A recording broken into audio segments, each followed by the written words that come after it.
Hello and welcome to this video.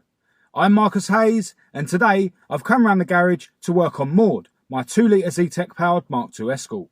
I'm supposed to be taking her drifting tomorrow, and as I mentioned in my last video, she now has a leaky oil sump, which is the main thing I'm going to be concentrating on today. I've come around here today in Winston, my girlfriend Kat's plastic Ford Fiesta, and that's because I actually managed to start the job on Maude last night after work. It's an absolutely beautiful day here in England today. So hopefully I won't be laying in puddles today working on the car, which is good. So as I said a minute ago, I made a start on this job yesterday. Came around here, got the car jacked up, removed both front wheels. I've drained the oil out of the sump and I've also started removing a few bolts. The plan is to hoist the engine up with the engine hoist, and then I'm going to remove the crossmember, which will enable me to take the sump off and replace the gasket. But the first thing I'm going to do is remove this anti-roll bar, which you've seen me do before. Got the anti-roll bar off, and I've also got the starter motor off to get that out of my way. About the starter motor, it's still making an absolute racket. Thanks to everyone who's been in touch to offer me advice on that. I really appreciate it. I've tried a couple of things to cure it and failed. There is one other thing that I'm going to try when I put the car back together, and I'll talk about that later on in the video. I've already disconnected the track rod ends from the steering arms, but I need to disconnect the track control arms from the crossmember. This is the UJ steering knuckle that connects the steering column to the steering rack. I'm just going to take this bolt out, which will enable me to lower the crossmember down with the rack still attached to it. Okay, what I need to remove now is the nuts that hold the engine mounts to the crossmember. So the engine mounts are now not bolted to the crossmember, both sides. Now the reason I haven't hoisted the engine up before I took those nuts off is because the mounts actually sit in a groove in the crossmember. So the engine is still being supported by the crossmember. So that's everything disconnected from the crossmember under here now. So I'm ready to lower the crossmember out of the way so that I can replace the sump gasket. But before I do that, I need to get the hoist out and take the weight of the engine.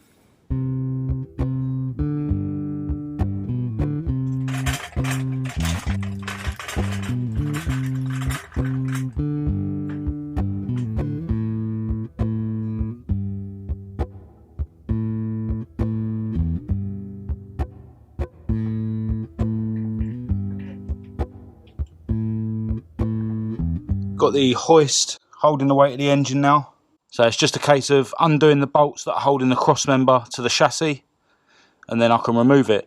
And I've just got the jack underneath the crossmember just to hold it up while I undo the bolts.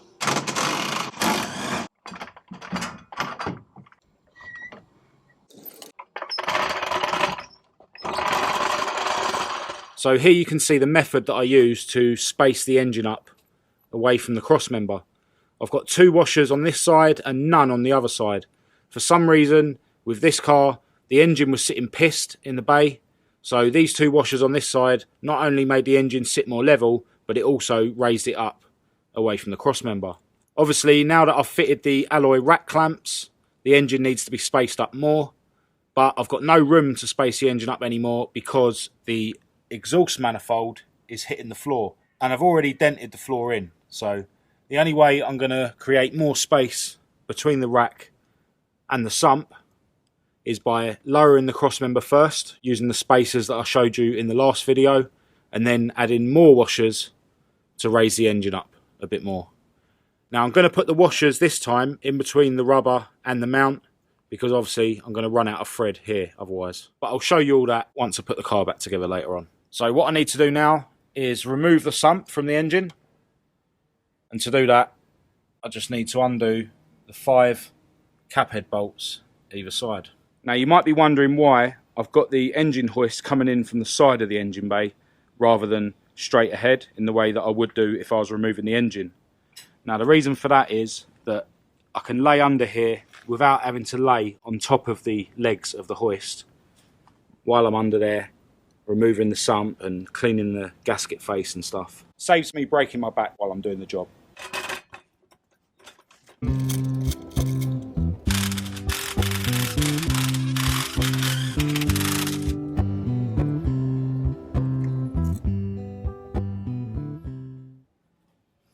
So there's a sump. It's good to see that the gasket has come off in one piece attached to the sump. So that's less time laying on my back cleaning the gasket face of the engine. Yeah, so this gasket face needs to be cleaned. But as I say, it's not going to be a difficult job. Nice to see that the pickup pipe strainer is nice and clean. So what I'm going to do now is remove the gasket from the sump and give that face a bit of a clean. And I'll also tap this flange with a couple of hammers just so that it's dead flat. It does get a bit deformed when you fit it to the engine, so whenever it comes off I like to make sure that it's nice and flat again before I refit it. Once I've removed this gasket and cleaned the face, I'm also going to rinse the sump out completely with some thinners.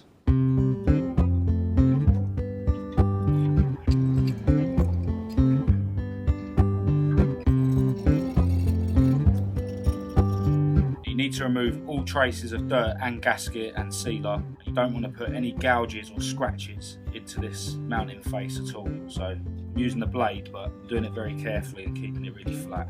And it's also always better to use a brand new blade as well. And try not to let any of the shit go inside the sump, but I am going to rinse it out anyway.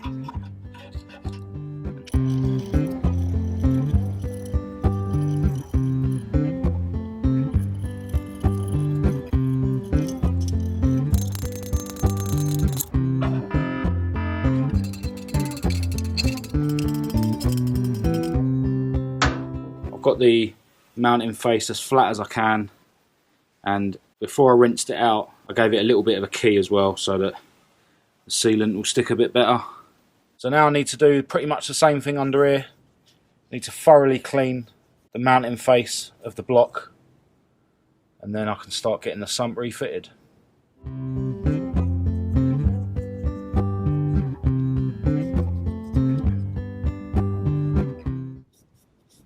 Right, I'm going to fit this gasket to the sump now. I've got this gasket from Neil Dunn, who's the guy that supplied me with this sump. He does loads of rear-wheel drive ZTEC conversion parts, so I'll leave his contact details in the description of this video. I'm going to use a really light smear of this Loctite flange sealant that should help the sump seal a little bit better. You don't want to use too much of this because if it ends up inside the sump, then it can block up your pickup pipe, which is not good.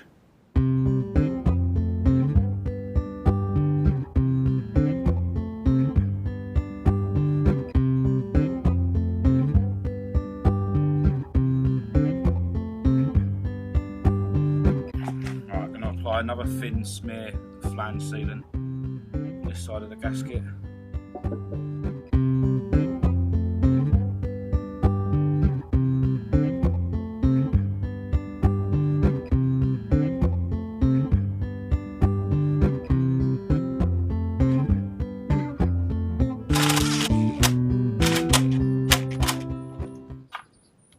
So that's the sump fitted.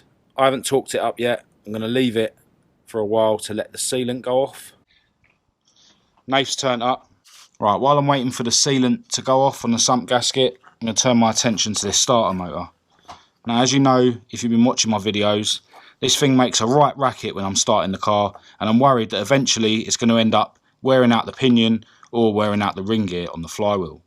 Loads of you have been in touch to give me advice, which I really appreciate, so thanks again for that. A couple of things that people have said. One guy said that he had exactly the same problem when he changed to a lighter flywheel, and all he had to do was undo the bolts and then hold the starter motor towards the flywheel and then do the bolts up. I tried that and there wasn't really much play in it at all, so that really didn't do anything. Another thing I tried was spacing it away from the bell housing slightly with one washer on each bolt. I had to space the crank sensor away from the flywheel with a washer because it was actually rubbing. So I thought maybe doing the same thing with the starter motor would have cured the problem, but it didn't. What I'm going to try now, which is a proper bodge, is I'm going to bore out two of these bolt holes. I'm going to leave the one that's the most difficult to get to with the socket, and I'm going to bore out the other two. I'm going to use a drill bit that's 1 mil bigger than what these holes are at the moment. And then that will give me a little bit of adjustment in terms of how far away the pinion is from the ring gear on the flywheel, and then hopefully I'll be able to get it so that it sounds like a starter motor and doesn't make all the racket that it has been.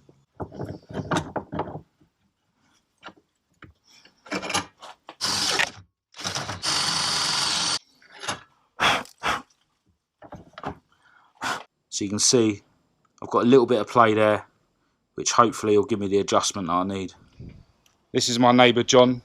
Howdy. Who's here polishing his Dolly. He's had this Dolly for a few years now. It's pretty mint.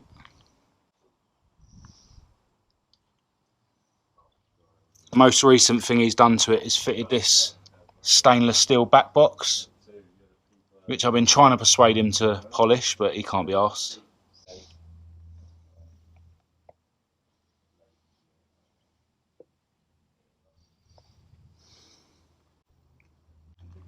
Yeah, not a Ford, but still a really nice car. The good thing about Neil Dunn's products is he always puts a sticker on them to show you what the torque settings should be. So yeah, that's really handy.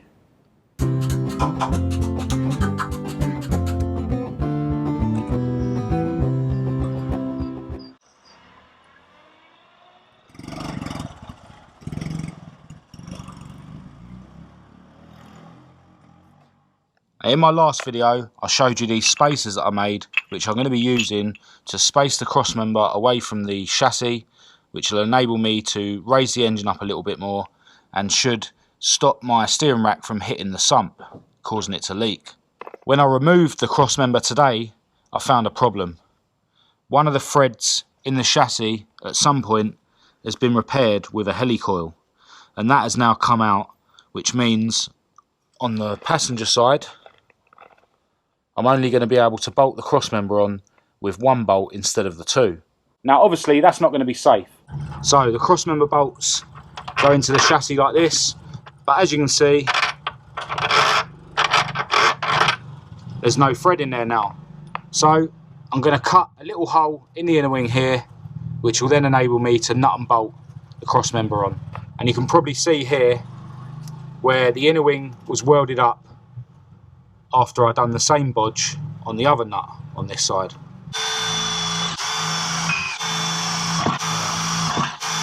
Right, so I've drilled a few holes in the inner wing, but I'm going to finish cutting it out with a Dremel. I don't have my Dremel here, but Fred's going to be here soon and he's going to bring his.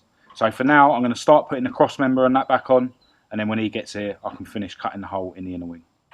Right, so as I mentioned earlier, I'm going to put a washer in between the engine mount and the engine mount rubber on both sides, which will raise the engine up and get the sump away from the steering rack.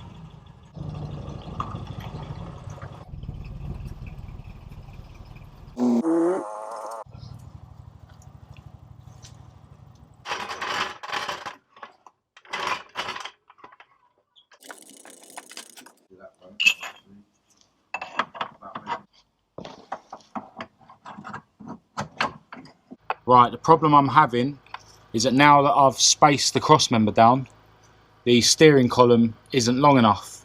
Now you can get longer steering knuckles because I actually sold one last year, but for now I just need to bodge it so that I can take it drifting tomorrow. So I took the steering wheel off and I've pushed the steering column down a bit, and then I found that with the spring and the indicator canceller on, there wasn't enough thread to actually do the steering wheel up. So I've cut the spring down a little bit, and I'm hoping now when I put it all together it should all work. So I'm just going to put this nut and bolt back in the steering knuckle, and then I'll put the nut back on the steering wheel. Right, so now that problem's sorted, I can get back to bolting the crossmember and that back on the car, and hopefully Fred will be here soon with a Dremel. I've got the crossmember bolted up now with 3 out of the 4 bolts, obviously. Fred's dropped off his Dremel. He's had to shoot off again now. But that now means that I can cut the hole in the inner wing and bodge the 4th bolt for the crossmember.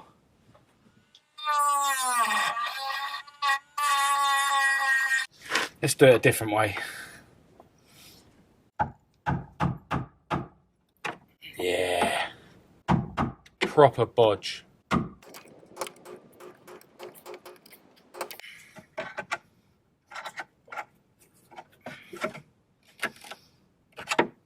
Right, so now I've got a little flap so I can get into the inside of the inner wing. And I'm just going to put a bolt through the bottom and then put a nut on the end of it.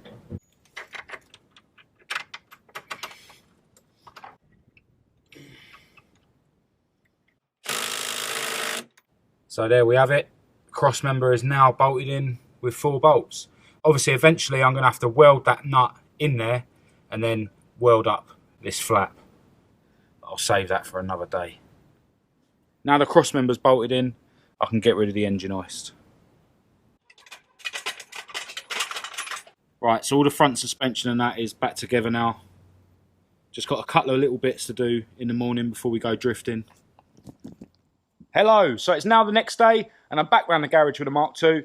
Running late as usual, but I have now put the car back together, put some fresh oil in it, and we should be good to go drifting.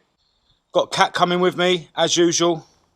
And my mates Daz and Nath are also coming. They're on their way down now. So yeah, it should be a really good day. It's sunny as well, which is a bonus. Got loads of tyres in the car.